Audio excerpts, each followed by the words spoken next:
The Ice Barriers are one of Yu-Gi-Oh's largest and most unwieldy archetypes. There are over 40 Ice Barrier cards, and yeah, as of the writing of the script, a few of them are only available in the OCG. But don't worry, we'll be getting back around to that. Anyway, first introduced in the TCG as part of the Duel Terminal world in 2009, cards like Bryonic, Dragon of the Ice Barrier, Blizzard, Defender of the Ice Barrier, and Chiromancer of the Ice Barrier were part of the initial lineup. They develop a loose archetype identity of locking your opponent out of performing various actions while multiple Ice Barriers were on the field. Chiromancer, for example, can stop your opponent's level 4 and higher monsters from attacking. The archetypes Synchro, Dragons, Bryonic, Gungnir, and Trishula were known for their explosive removal effects. One Ice Barrier line of cards performed a little better than the other, and the Ice Dragons became genuine threats, with Trishula in particular becoming an icon of the game. But as popular as these boss monsters were, they were also completely generic, which meant no one had to play Ice Barriers to use them. Waves of support in the following years would fail to define the Ice Barrier's presence in the game outside of a few representatives from the extra deck. Even Medallion of the Ice Barrier, an archetype monster search spell with no restrictions, couldn't propel the Ice Barrier main deck into usability. Roughly 10 years later, Ice Barriers would receive a ton of new support with structured deck Freezing Chains, adding cards like Revealer of the Ice Barrier, Speaker for the Ice Barriers, and Winds over the Ice Barrier that massively boosted the deck's consistency. But it was too little too late to let the Ice Barrier see competitive play in the TCG. But that's not where the story ended, because in Duel Links, the Ice Barriers were hot upon the release of their modern support in the August 2022 mini-set Stars of Synchro. With the Duel Links 20 card deck minimum and 3 copies of Revealer, Winds, and Medallion, you could stack your main deck half full of starters, and even better, starters that were also extenders, since Winds and Medallion could fetch Speaker to continue your plays.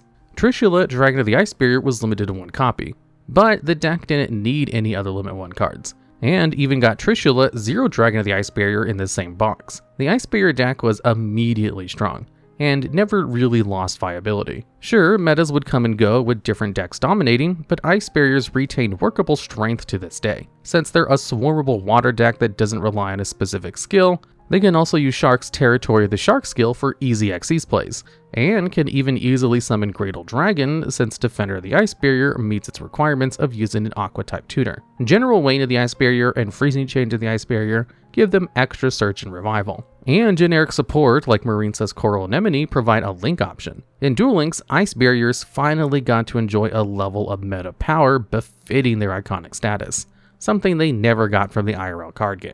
But that might change in the near future. Further Ice Barrier support is coming to the TCG with new cards like Lancia, Ancestral Dragon of the Ice Mountain, Frozen Domain of the Ice Barrier, and Georges, Swordsman of the Ice Barrier, so it's very possible that Ice Barriers might see a higher degree of relevance in the TCG, and soon. And that's why Ice Barriers take number 10 on this list. Maybe they'll someday see play in the TCG, but they were good in Duel Links first. And they're also taking number 10 because even though the majority of the Ice Barriers never saw play, there was a time when Terror of Trishula had the IRL meta gripped tight in its icy talons. And now that we've broken the ice, let's melt into water as we steam ahead. Because the number 9 deck that was only good in Duel Links is everyone's favorite robot dinosaur pendulums, the Dinomists. Now, the Dinomists had their Duel Links heyday in early 2022 after December of the previous year brought them to the app in the Forces of Infinity mini-box. But in the TCG, this archetype of water machine pendulum monsters first released back in 2015. The lineup consists of a few traps, a continuous and field spell, and a stampede of dino-inspired mecha monsters. They are a defensive deck that leans heavily on the protective pendulum effects of its Scale 3 and Scale 6 monsters. The Scale 3s are all level 4 and have the pendulum effect to destroy themselves to protect a Dinomist monster from being destroyed by battle or an opponent's card effect. The Scale 6 are level 5, and once while they're in the pendulum zone, can negate an effect that targets a Dinomist card. Dinomist Charge provided search, and the self-summoning effects of cards like Dinomist Brachion and Dinomist Ceratops boosted consistency. Placios reduced the attack of your opponent's monsters by 100 for every Dinomist card you control, which would make it easier for cards like Dinomist Rex and Dinomist Terran to activate their battle-focused effects. But that would actually be the ultimate downfall of the mechanical dinos. They just aren't explosive enough to win quickly, and having battle phase effects that hinge on destroyed monsters isn't reliable enough to carry the long game, even with their pendulum protections. But in Duel Links, things went different for the Robosaurs. Their decent searchability and protection helped their most important monsters swing for game in one turn. Meet Dinomist Spinos, the last thing many Duel Links players would ever see. See, Dinomist Spinos contribute another Dinomist monster to activate one of two effects. First, it can make itself able to attack directly that turn. Second, it can grant itself the ability to attack twice. Importantly, Dinomist Spinos' tribute effect is not limited to once per turn. So having 3 Dinomists on field meant you could tribute 2 for Spinos and then attack directly twice for a total of 5,000 damage. While that's not enough to win the game in the TCG outright, it definitely exceeds the Duel Links starting life point value of 4,000. And can even attack through one of the better generic skills, Life Point Boost Alpha, which lets players start with an extra 1,000 life points. Since Pendulum Summoning was a great way to field a bunch of Dinomists, your Spinos could reliably benefit from the archetype's Pendulum protections, and those same defenses would help hang around to hit your OTK on turns 3 and up when going first or encountering stall. With the reduced Duel Links deck size, you could easily hit your count by just including the Dinomist's most important cards without diluting your key win condition with other text and filler. Look, these dinosaur robots might run on Steam, but in Duel Links that did not stop them from having gas. A cold flame envelops the world. Black flower bloom, come forth, Black Rose Dragon, and claim the number 8 spot on this list. It's hard to find a generic synchro monster menacing enough to rival Trishula, but that's Black Rose Dragon, the level 7 fire dragon which can destroy the entire field on synchro summon. This card has seen more competitive play than Summon Skull on the Playground or Pot of Greed in the anime, but the same favor hasn't been shown to the Rose Dragon archetype as a whole. While Blue Rose Dragon and Thorn of Malice have been around for a long time, the modern Rose Dragon support would arrive in the TCG between 2019 and 2022. This would include main deck cards like Rox Rose Dragon and Basil Rose Shoot, plus a retrained boss of the form of Rudy Rose Dragon. In keeping with the spirit of Black Rose, these cards were explosively strong, with Rudy Rose Dragon capable of both banishing all the graveyards and then, if Black Rose Dragon was used as one of its synchro materials, destroy every other card on the field. With 3200 attack, this Rose was almost entirely Thorn, and could be summoned with frightening consistency thanks to the archetype's new cards. But as good as it is to clear a board, it's not a holistic win condition in modern Yu-Gi-Oh! Breaking boards is very good, and that's why Raigeki, Harpy's Feather Duster, and Lightning Storm are all popular choices in the evolving meta. But the function of those cards isn't really to win by themselves. Instead, they tend to clear the way for you to combo into your actual win condition. A broken board can be rebuilt, and while Rudy Rose Dragon's graveyard banish can ruin some strategies, it'd be stronger if the banish hit after its own board bomb rather than before. In Duel Links, Black Rose Dragon would follow a similar trajectory to its performance in the TCG. It's one of the most common techs, and any deck capable of summoning into a synchro level 7 is probably going to run Black Rose at 1 for an instant game state reset. It would release in March of 2019 with Blazing Rose main box alongside Blue Rose Dragon and White Rose Dragon. Like in the TCG, the lesser Rose Lizards would not grow to the same heights as Black Rose Dragon, but that would change with the June 2022 structure deck, Rudy Rose Burning. This release brought Rudy Rose Dragon, Rox Rose Dragon, and Basil Rose Shoot into the game, and synergized well with the Kiza's new skill, Spell of Roses. At start, this skill would boost the consistency of Rose Dragon decks by letting you discard a Rose Dragon to search a Rose Dragon. You could also discard Witch of the Black Rose or Rose Fairy, and at the end of the skill, add a Rose Fairy to the top or bottom of your deck, but the Dragon Search and Discard was the most important part. The skill made Rudy Rose Dragon very accessible, since you could send White Rose Dragon to the grave to search Rox Rose Dragon, which would in turn search Basil Rose Shoot on summon. With White Rose Dragon able to special summon itself while you control a Dragon Tuner and Basil Rose Shoot able to revive a dragon, you could easily assemble the creature bouquet necessary to bring out the level 11 synchro. The Rose Dragons were so good that Rox Rose Dragon would catch a limit 2 ban in September of 2022 until being released back to Unlimited in March of 2023. The Duel Links Forbidden list is more restrictive than in the TCG. When a card is limited to 1 copy, it doesn't just mean 1 copy of that specific card, but rather 1 copy of any card that's limited to 1. That means if you want to run Trishula, Drag of the Ice Barrier, you can't run Monster Reborn. Often staples like 1-for-1 or Enemy Controller, or even Floodgate Trap Hole, find a place on the limited list to restrict independently strong archetypes from abusing generically powerful cards. Sometimes Konami preemptively places restrictions on new cards out of concern that it'll be too powerful, like with Machina Citadel, but other times the adjustments to the Forbidden list are corrective. Rose Dragons were just too good, so they had to lose access to important Limit 2 cards. It's worth noting that many cards that had been Limit 2 mainstays for years transitioned from Limit 2 to Limit 1 in December of 2022, at the time of Rock's Rose Dragons limiting. This action would have made it difficult for duelists to include important staples like Enemy Controller or even Treacherous Trap Hole as a one-of, since the deck contained no other traps. And coming together at number 7 on this list are some of Yu-Gi-Moto's favorite cards, the Magnet Warriors. The original lineup of Magnet Warriors, 3 normal monsters and their combination boss, Valkyria the Magnet Warrior, all released in 2003, which was 13 or so years before the introduction of further Magnet support in an attempt to make it a proper archetype. 2016 Structure Deck Yu-Gi-Moto printed the Electromagnetic Warriors, a suit of level 3 rock monsters to complement the original level 4 normals. The Electromagnetic Warriors all have a summon effect as well as a quick effect to tribute themselves to summon a level 4 Magnet Warrior from deck.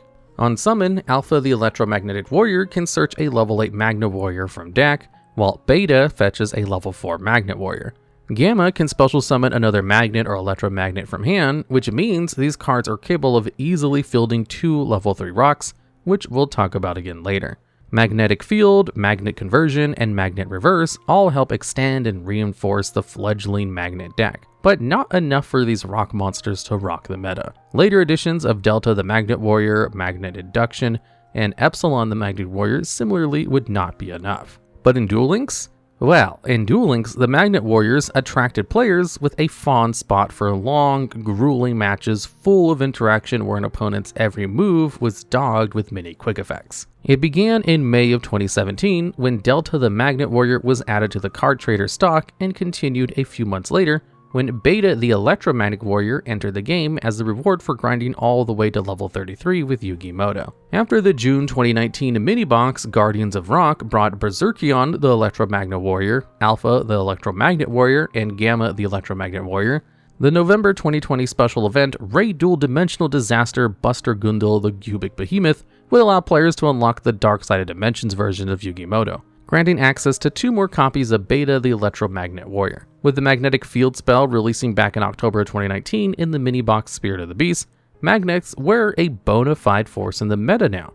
The Electromagnets could dodge enemy activations by using their quick effects to clear themselves off the field while tagging into Delta the Magnet Warrior from the deck, whereupon Delta would dump another Magnet Warrior from deck to grave. Once you've got 3 Electromagnets in hand, grave, or field, Berserkion the Electromagnet Warrior would be special summoned by banishing Alpha, Beta, and Gamma. The Electromagnet boss might have arrived too late in the TCG, but in Duel Links, where there was less lines of interaction at the time of its introduction, it was basically access code talker. As many times as he has the resources to allow, Berserkion the Electromagnet Warrior could banish a Magnet Warrior from grave to target and destroy an opponent's card. Even better, it had floating, which was uncommon for the era in Duel Links. After being destroyed by battle or an opponent's card effect, Berserkion would bring the Electromagnets Alpha, Beta, and Gamma back from the banish zone. As the meta progressed, the relative clout of the magnets would weaken, but never entirely diminish, especially after the release of Gorgonic Guardian in August of 2021, the Arts of Atlantis mini-box. This rank 3 Dark Rock Xyz monster requires rocks for its materials and gave the magnets a great opening option for going first, or second. Gorgonic Guardian was good all the time, but especially when you could use its quick effect to negate an opponent's monster's effect and reduce its attack to 0. A few years after the release of Gorgonic Guardian, losing to magnets is still a very real possibility, even if they aren't the threat that they used to be. But unreleased magnet support lurks. How will Magnet Induction and Epsilon the Magnet Warrior affect the standing of magnets in Duel Links? With a few more chimes of the Pyroclog of Destiny, maybe we will see a magnet reversal of the Duel Links meta. Across the burnt out wasteland of the lost future, the Meklords are invading this video to claim the number 6 spot. Though they get some notoriety for being an intimidating force in the Yu-Gi-Oh! 5D's anime, the Meklords had exactly no impact on the competitive scene. Their main strength was countering synchro monsters, with all of their initial bosses having anti-synchro effects. The 3 Meklord Emperors could each be special summoned from your hand in response to your monster being destroyed by a card effect, and each Emperor came with a follower monster to represent the constitutes of their machine army. Aptly named, these cards are Meklord Army of Weasel, Meklord Army of Skeel, and Meklord Army of Grinnell. Meklord Emperors Weasel and Skeel have the unfortunate downside of locking you out of attacking with other monsters, So the idea is to use the Meklord army cards to support whichever machine emperor you've chosen to summon. For example, Meklord Army of Weasel makes it so your Meklord monsters deal piercing damage, which you're going to need if you're going to be launching one big attack with the strongest Meklord you've got. The Meklords got some draw power at the cost of losing the battle phase with the boon of the Meklord Emperor, and a smidge of offensive potential with Chaos Infinity, which could shift your opponent's monsters to attack mode and give you a free Meklord monster from deck or graveyard for the rest of the turn. But by 2011, when these cards were released, the state of the game had progressed to the point that these cards would never see play. The new wave of Meklord support that arrived in 2020 would not change that. Although Meklord Army Deployer Obligado, Meklord Assembly, and Meklord Nucleus Infinity Core did wonders for the deck's consistency.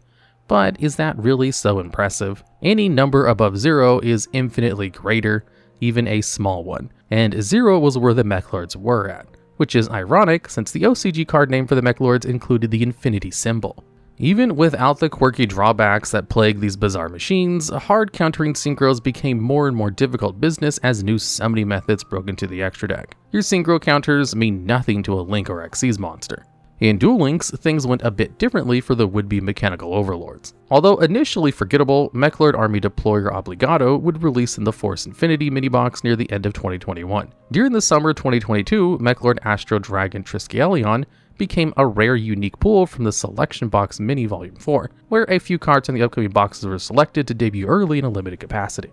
Although Meklord Astro Dragon Triskelion wouldn't become easy to obtain until February 2023 box Raiders Requiem, duelists were already aware of how powerful the Meklords might become. This was in large part due to the special skill Meklord Refinement, which would let you discard a Meklord card to search a Meklord spell or trap or monster depending on the type you used.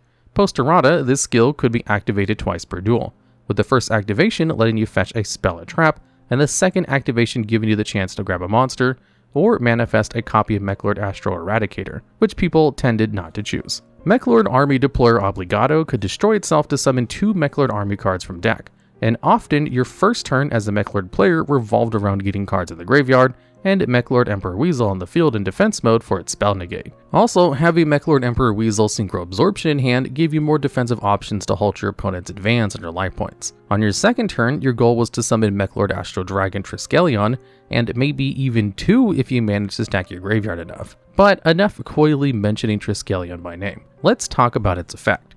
It can be special summoned from hand by banishing 3 Meklords from grave, and once per turn when an attack is declared, Triskelion can dig into your opponent's extra deck and steal a card, turning that monster into an equip spell. Not only is Triskelion's attack boosted by the equipped monsters, but the intimate knowledge of your opponent's extra deck is a strategic win whose value is hard to properly quantify. Triskelion gains attack equal to the sum of its equipped monsters, and if one of those monsters is a synchro, gets topped off with 2 extra attacks, making it a truly fearsome machine. With a diminished extra deck size of 8 cards instead of 15, Triskelion's monster steal can become even more devastating, since players have less space to load up extra copies of key cards, increasing the odds you'll be able to swipe something critical and even game-ending.